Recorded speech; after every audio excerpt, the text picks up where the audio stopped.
ഇന്നത്തെ നമ്മുടെ റെസിപ്പി വളരെ ഈസി ആയിട്ടുള്ളൊരു ചിക്കൻ ദം ബിരിയാണിയാണ്. ഇതിൽ നമ്മൾ ഉള്ളിയോ തക്കാളിയോ ഒന്നും വഴറ്റിയെടുക്കുന്നില്ല. മിനിറ്റുകൾ കൊണ്ട് ഈ ഒരു ബിരിയാണി എങ്ങനെയാണ് ചെയ്തെടുക്കുന്നതെന്ന് നോക്കാം. വളരെ സിമ്പിളായിട്ട് നമുക്ക് ആർക്കും തന്നെ ചെയ്തെടുക്കാൻ പറ്റുന്നൊരു ബിരിയാണിയുടെ റെസിപ്പിയും കൂടിയാണ്.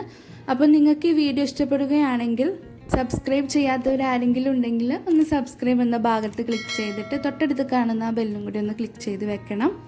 അപ്പോൾ ബിരിയാണിക്ക് വേണ്ടിയിട്ട് ഞാനിവിടെ 1 കിലോ ചിക്കൻ നല്ലപോലെ കഴുകി വൃത്തിയാക്കി എടുത്തിട്ടുണ്ട്. അതിലേക്ക് 5 ടേബിൾ സ്പൂൺ ഇഞ്ചി വെളുത്തുള്ളി പേസ്റ്റ് ഇട്ട് കൊടുക്കാം. അതോടൊപ്പം തന്നെ ഒരു 3 പച്ചമുളക് ഇതുപോലെ ചെറുതായി അരിഞ്ഞെടുത്തിട്ടുണ്ട്. ഒന്നെങ്കിൽ നമുക്ക് ഇഞ്ചി വെളുത്തുള്ളിൻ്റെ കൂടെ ഈ ഒരു പച്ചമുളക് ചതച്ചെടുക്കാം. ഞാനിവിടെ അരിഞ്ഞതാണ് ഇട്ട് കൊടുക്കുന്നത്. പിന്നെ 6 ടേബിൾ സ്പൂൺ തൈര് ചേർത്ത് കൊടുക്കുന്നുണ്ട്. അതോടൊപ്പം തന്നെ അതിലേക്ക് 1/2 ടീസ്പൂൺ മഞ്ഞൾപ്പൊടി ഇട്ട് കൊടുക്കുന്നുണ്ട്. പിന്നെ ഒരു 1/4 ടീസ്പൂണിൻ്റെ അടുത്ത് മുളക് പൊടിയും കൂടെ ഇട്ട് കൊടുക്കുന്നുണ്ട്. മുളക് പൊടിൻ്റെ അളവ് അധികം കൂടുതൽ എടുക്കണ്ട. പിന്നെ കുരുമുളക് പൊടിച്ചത് ഒരു 1/2 ടീസ്പൂൺ, 1/4 ടീസ്പൂൺ ഗരം മസാല ഇട്ട് കൊടുക്കാം. ഇതിലേക്ക് കുറച്ച് മല്ലിയിലയും അതുപോലെ തന്നെ പുതിനയും ചെറുതായി അരിഞ്ഞതാണ്, അത് കുറച്ച് ഇട്ട് കൊടുക്കുന്നുണ്ട്. 1 കപ്പ് ഇട്ട് കൊടുത്തിട്ടുണ്ട്. ആവശ്യത്തിനുള്ള ഉപ്പും കൂടെ ഇതിലേക്ക് ഇട്ട് കൊടുക്കാം.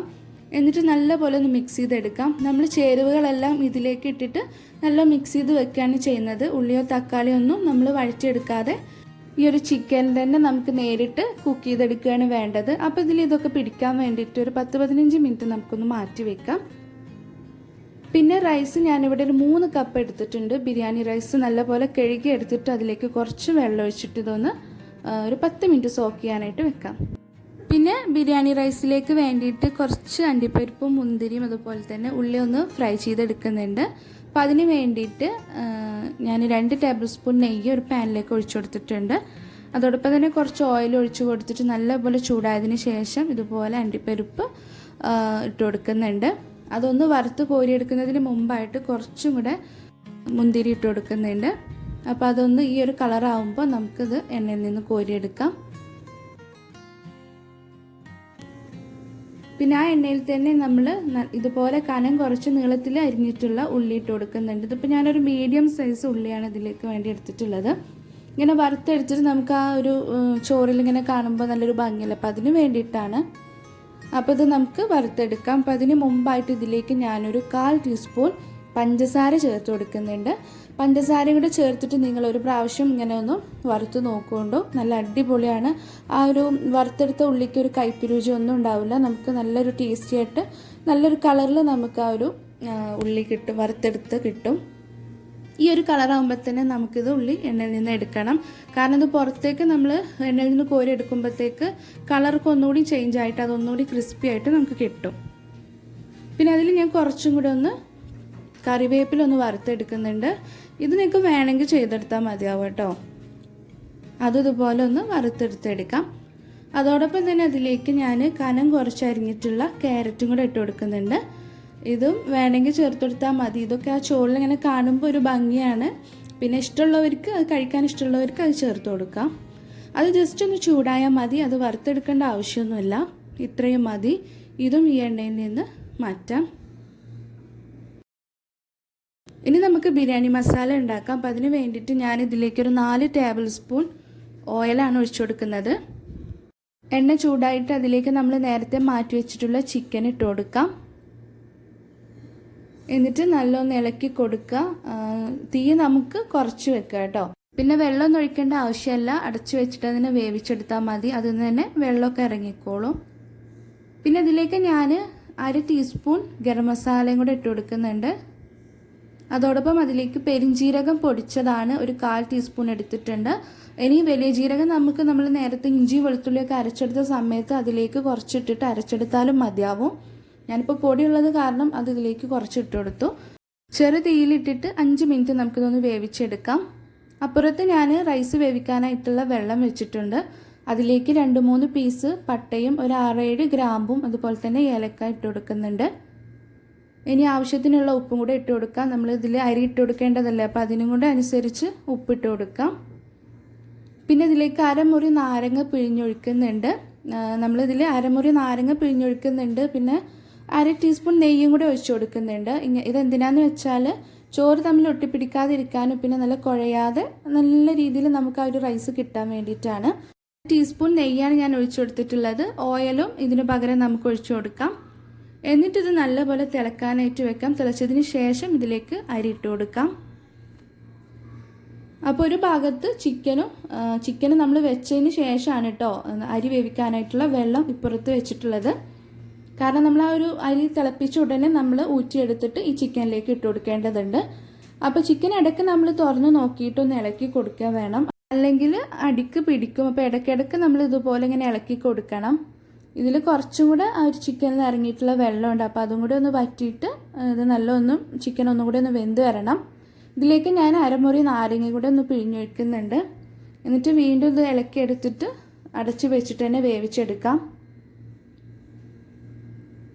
വെള്ളം ഇവിടെ തിളച്ച് വന്നിട്ടുണ്ട്. ഇതിലേക്ക് ഇനി നമ്മളൊരു 10 മിനിറ്റ് കുതിർത്തിയിട്ടുള്ള അരി ഇട്ട് കൊടുക്കാം. എന്നിട്ട് ഈ അരി ഇട്ട് കഴിഞ്ഞാൽ 1-2 മിനിറ്റ് മാത്രം ഈ ഒരു അരി ഇട്ട് തിളപ്പിച്ചാൽ മതിയാവും. ഇവിടെ 2 മിനിറ്റ് മുമ്പേ ഈ ഒരു ചോറ് ഇതൊന്ന് ഊറ്റിയെടുത്തിട്ടുണ്ട്. കാരണം നമുക്കിത് വെന്തുടയാതെ കിട്ടണം. ഒരു 75% വേവ് പാകമായാൽ ഈ ഒരു ചോറ് നമുക്ക് ഊറ്റിയെടുക്കാം. പിന്നെ ബാക്കി നമ്മൾ ദമ്മിടുന്ന സമയത്തും റൈസ് നല്ലപോലെ വെന്ത് കിട്ടും. അപ്പോൾ ഇതാ ചിക്കനിൽ ഇവിടെ ഞാൻ ഒരു ബേ ലീഫും കൂടെ ഇട്ട് കൊടുക്കുന്നുണ്ട്. അരി ഇവിടെ പാകത്തിന് വെന്ത് വന്നിട്ടുണ്ട്. ഇനി നമുക്കിത് ഊറ്റിയെടുക്കാണ് വേണ്ടത്. ഞാനിവിടെ 2 മിനിറ്റ് മുമ്പേ ഊറ്റിയെടുത്തിട്ടുണ്ട്. അതിൽ കൂടുതൽ നമ്മൾ ഈ അരിയിട്ട് തിളപ്പിച്ച് കഴിഞ്ഞാൽ ദമ്മും കൂടെ ചെയ്തെടുക്കേണ്ടതല്ലേ. അപ്പോൾ ഒന്നും കൂടെ ആ ഒരു ചോറ് വെന്തിട്ട് നല്ല ഒട്ടുന്ന രീതിയിലായിരിക്കും. ഇതിപ്പോൾ കൈകൊണ്ട് നമ്മൾ തൊട്ട് കഴിഞ്ഞാൽ ഒന്നുകൂടി വേവിച്ചെടുക്കണമെന്ന് തോന്നും. അപ്പോൾ ആ ഒരു പരുവത്തിൽ വേണം നമുക്കിത് ഊറ്റിയെടുക്കാനായിട്ട്. കാരണം ഇത് ദമ്മ് ചെയ്തെടുക്കുമ്പോൾ പെർഫെക്റ്റ് ആയിട്ട് നമുക്ക് നല്ല രീതിയിൽ ഈ ഒരു റൈസ് കിട്ടും. ഇതിപ്പോൾ കണ്ടോ, തമ്മിൽ ഒട്ടിപ്പിടിക്കുക ഒന്നും ചെയ്തിട്ടില്ല. ഈ ഒരു രീതിയിലാണ് നമുക്ക് എടുക്കേണ്ടത്. അപ്പോൾ അതാ ചിക്കനിലെ വെള്ളമൊക്കെ നല്ല വറ്റിയിട്ടുണ്ട്, എണ്ണയൊക്കെ നല്ല തെളിഞ്ഞ് വന്നിട്ടുണ്ട്. ഒന്നും കൂടെ ഒന്ന് ഇളക്കിയെടുക്കാം. ഇനി നമുക്കിത് ദം ചെയ്യാൻ വേണ്ടിയിട്ട് ഞാനൊന്ന് തീ ഓഫ് ചെയ്തിട്ടുണ്ട്. അതിലേക്ക് കുറച്ച് ഗരം മസാല ഇട്ട് കൊടുക്കുന്നുണ്ട്. പിന്നെ നമ്മൾ നേരത്തെ ഫ്രൈ ചെയ്തിട്ടുള്ള ഉള്ളിയും അതുപോലെ തന്നെ കറിവേപ്പില ഇട്ട് കൊടുക്കുന്നുണ്ട്. അതൊന്ന് ഇളക്കി കൊടുക്കാം. കറിവേപ്പില നിങ്ങൾക്ക് ഇഷ്ടമുണ്ടെങ്കിൽ ചേർത്ത് കൊടുത്താൽ മതിയാവും കേട്ടോ. പിന്നെ 2 ടീസ്പൂൺ നെയ്യും കൂടെ ഒഴിച്ചു കൊടുക്കുന്നുണ്ട്. ഇനി ഇതിലേക്ക് വേവിച്ചിട്ടുള്ള റൈസ് ഇട്ട് കൊടുക്കാം. അപ്പോൾ ആദ്യം ഒരു ലെയർ ഇട്ട് കൊടുക്കുകയാണ് വേണ്ടത്. അതിന് മേലെയായിട്ട് നെയ്യും നമ്മൾ നേരത്തെ വറുത്ത് വെച്ചതൊക്കെ ഇട്ട് കൊടുക്കുകയാണ് വേണ്ടത്. അപ്പോൾ ആദ്യം കുറച്ചിട്ട് കൊടുത്തിട്ട് ഇതുപോലെ ലെവൽ ചെയ്ത് കൊടുത്തിട്ട് ഒരു 2-3 സ്പൂൺ നെയ്യ്, ഞാനൊന്ന് നെയ്യ് ഉരുക്കി എടുത്തിട്ടുണ്ട് കേട്ടോ, അത് ഒഴിച്ചു കൊടുക്കുന്നുണ്ട്. പിന്നെ നേരത്തെ നമ്മൾ വറുത്തെടുത്തിട്ടുള്ള ഉള്ളിയും ക്യാരറ്റും അണ്ടിപ്പരിപ്പും മുന്തിരി, പിന്നെ കുറച്ച് മല്ലിയില, കറിവേപ്പില വേണമെന്നുണ്ടെങ്കിൽ ഇട്ട് കൊടുത്താൽ മതിയാവും. പിന്നെ അതിന് മേലെയായിട്ട് ബാക്കിയുള്ള റൈസും കൂടെ ഇട്ട് കൊടുക്കാം. എന്നിട്ട് എല്ലാം ഒന്ന് ലെവൽ ചെയ്തെടുക്കാം. ഇതിന് മുകളിലായിട്ട് കുറച്ചധികം നെയ്യ് ഒഴിച്ചു കൊടുത്തിട്ടുണ്ട്. ഇനി നേരത്തെ നമ്മൾ ഫ്രൈ ചെയ്തെടുത്തിട്ടുള്ള ഒക്കെ ഇട്ട് കൊടുക്കാം. എന്നിട്ട് ഇവിടെ ഞാൻ ഗരം മസാലയും കൂടെ അതിന് മേലെ ഇട്ട് കൊടുക്കുന്നുണ്ട്. ഞാൻ വീട്ടിൽ പൊടിച്ചിട്ടുള്ള ഗരം മസാലയാണ്, അതാണ് അങ്ങനെ തരിതരിപ്പായിട്ട് കാണുന്നത് കേട്ടോ. പിന്നെ അത് അലുമിനിയം ഫോയിൽ വെച്ചിട്ട് കവർ ചെയ്തിട്ട് അതിന് മുകളിലായിട്ട് അതിൻ്റെ അടപ്പ് വെച്ച് കൊടുക്കാം. എന്നിട്ടിത് നമുക്ക് നല്ലൊന്ന് ടൈറ്റ് ആക്കിയിട്ടൊന്ന് അമർത്തി കൊടുക്കാം. റൈസ് ചിക്കനിലേക്ക് ഇട്ട് വെക്കുമ്പോൾ ഞാനൊന്ന് തീ ഓഫ് ചെയ്ത് വെച്ചിട്ടുണ്ടായിരുന്നു. അപ്പോൾ ഇനി ഫ്ലെയിം ഓൺ ചെയ്തിട്ട് ചെറു തീയിലിട്ടിട്ട് 5 മിനിറ്റ് ചൂടാക്കുക. അതിനുശേഷം തീ ഓഫ് ചെയ്തിട്ട് അരമണിക്കൂർ കഴിഞ്ഞിട്ടോ അല്ലെങ്കിൽ 1 മണിക്കൂർ കഴിഞ്ഞിട്ടോ നമുക്കിതിൻ്റെ ദമ്മ് പൊട്ടിക്കാം. ഞാനിവിടെ 1 മണിക്കൂർ കഴിഞ്ഞിട്ടാണ് ഇത് ഓപ്പൺ ആക്കുന്നത്. ബിരിയാണിയിൽ നമ്മൾ എല്ലാവരെയും കൂടുതൽ ആകർഷിക്കുന്നത് എന്ന് പറഞ്ഞാൽ ബിരിയാണി ദം പൊട്ടിക്കുമ്പോൾ ഉള്ള ആ ഒരു സ്മെല്ലാണ് അല്ലേ. അപ്പോൾ അതുപോലെ തന്നെ ഇവിടെ നല്ല സ്മെല്ലാണ്. പിന്നെ ഇതിൻ്റെ റൈസൊക്കെ നിങ്ങൾക്ക് കാണുമ്പോൾ തന്നെ മനസ്സിലാവും, നല്ലൊന്ന് കുഴയാതെ നല്ല അടിപൊളിയായിട്ട് നമുക്ക് കിട്ടിയിട്ടുണ്ട്. അപ്പോൾ ഇനി ആ ഒരു ചിക്കനിലെ ആ ഒരു മസാലയും അതുപോലെ തന്നെ ഈ ഒരു റൈസും തമ്മിലൊന്ന് മിക്സ് ചെയ്തെടുക്കുമ്പോഴത്തേക്ക് ഇതുപോലൊരു യെല്ലോ കളറൊക്കെ ആയിട്ട് നമുക്ക് കിട്ടും. അപ്പോൾ ഇതിൽ നമ്മൾ അധികം കളറൊന്നും അധികം കൊടുക്കേണ്ട ആവശ്യമില്ല. അതായത് ഇതിൻ്റെ മേലെ അങ്ങനെ സാഫ്രോണോ മഞ്ഞൾപ്പൊടിയോ ഒന്നും കലക്കിയിട്ട് അങ്ങനെ ഒഴിച്ചു കൊടുക്കേണ്ട ആവശ്യമൊന്നുമില്ല. ആ ഒരു ചിക്കനുമായിട്ട് ആ റൈസ് ഒന്ന് യോജിപ്പിച്ച് കിട്ടുമ്പോഴത്തേക്കും ഈ ഒരു കളറിൽ നമുക്ക് കിട്ടിക്കോളും. അപ്പോൾ നല്ല അടിപൊളിയായിട്ട് നമുക്കൊരു ബിരിയാണി കിട്ടിയിട്ടുണ്ട്. അതിൻ്റെ ആ ഒരു ചോറൊക്കെ നല്ല മയത്തിൽ നല്ല അടിപൊളിയായിട്ട് തന്നെ കിട്ടിയിട്ടുണ്ട് കേട്ടോ. നിങ്ങൾക്ക് കാണുമ്പോഴത്തേക്ക് മനസ്സിലാവും എത്രത്തോളം ഇത് പെർഫെക്റ്റ് ആയിട്ടുണ്ട് എന്നുള്ളത്. പിന്നെ നമ്മൾ ആ ഒരു ക്യാരറ്റൊക്കെ ഇതുപോലെ ഫ്രൈ ചെയ്തെടുത്തപ്പോൾ ആ ഒരു കാണാനും ആ ഒരു ബിരിയാണി നല്ലൊരു ഭംഗിയാണ്. പിന്നെ ഞാനിതാ ഒരു കോഴിമുട്ട ഒന്ന് പുഴുങ്ങിയിട്ട് അതിൻ്റെ സൈഡിൽ ഇങ്ങനെ വെച്ചെടുത്തിട്ടുണ്ട് കേട്ടോ.